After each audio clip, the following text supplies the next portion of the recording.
This year, however, with COVID, we're probably gonna be camping in some wall tents. You say the dogs are getting into race mode. From a musher, you're concerned, oh my goodness, this could be really bad.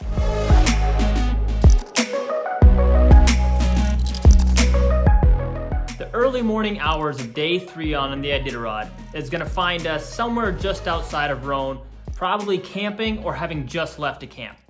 The run from Rohn to Nikolai is about 72, 73 miles long. This is gonna take us out of some pretty rough trail just outside of Rohn, through the Farewell Burn, and then finally, hopefully, onto a little more snow as we start to reach Nikolai. Nikolai is usually a really hospitable checkpoint with a great place inside for the mushers to sleep, and by this point, you're actually getting pretty tired. This year, however, with COVID, we're probably gonna be camping in some wall tents outside, still decent accommodations for mushers, and there might even be hot water for the dogs at the checkpoint, which is always a welcome sight when you're a dog musher. You can eliminate that step of having to melt snow, get it boiling before you can make the soup. It speeds up our checkpoint process, which means we can put the dogs to bed quicker, which means we get more sleep. So once we've made it to Nikolai, I think what everybody's gonna be thinking as they're coming into Nikolai, whether they just did that run from Rohn all the way to Nikolai straight through 72, 73 miles, long haul, or if they broke up that run and camped on the way over there, either way, what the mushers are gonna be thinking about now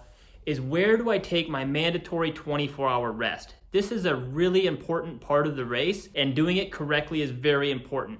You have to maximize that mandatory stop time by having a team that's ready for that long break. But also, if you go too long before taking your mandatory 24-hour rest, then that rest may not bring them all the way back up to 100% when it's time to leave. So that's what's gonna be on people's mind. That's what they're gonna be positioning for. That's what a musher is going to be thinking during this phase of the race. From Nikolai over to the checkpoint of McGrath, this is about a 48 to 50 mile run. I've always thought it was a really nice run. It can be soft, it can be slower, but I've also seen it really nice and fast. I think you're gonna see a lot of mushers take their mandatory 24 in McGrath. McGrath is gonna be a very hospitable checkpoint this year relative to the others.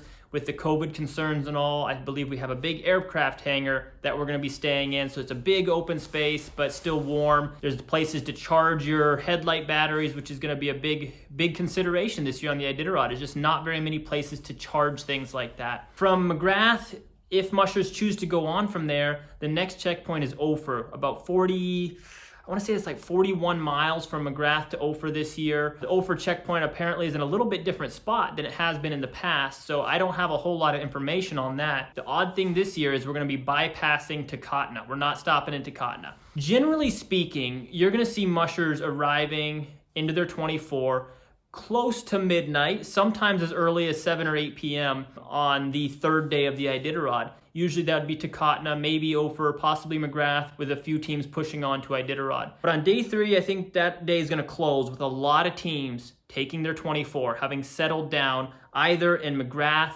or Ophir, a few teams having chosen to push on to Iditarod. All in all, this is some much easier trail than we've been working with in the past 2 days. But it's also the time in the race where the dogs' systems begin to adapt to this type of exercise, to running day in, day out, taking these short breaks. We really do see an adaptation happen. You say the dogs are getting into race mode. And race mode means that they seem to evolve and adapt where everything happens on a quicker time frame.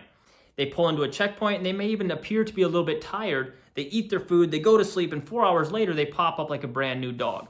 There are scientifically metabolic changes that happen on the dogs or within the dogs at about this point of 200, I'd say between 220 to 250 miles, you're gonna start seeing these changes. And there's a little bit of a dip right before things get a lot better. So you see dog teams that are looking like they're starting to feel the strain, and from a musher, you're concerned, oh my goodness, are they starting to look poor this early on? This could be really bad. But then sure enough, they just kind of make those adaptations, those changes, and pull out the other side as 10 times stronger of a dog team than they were starting the race.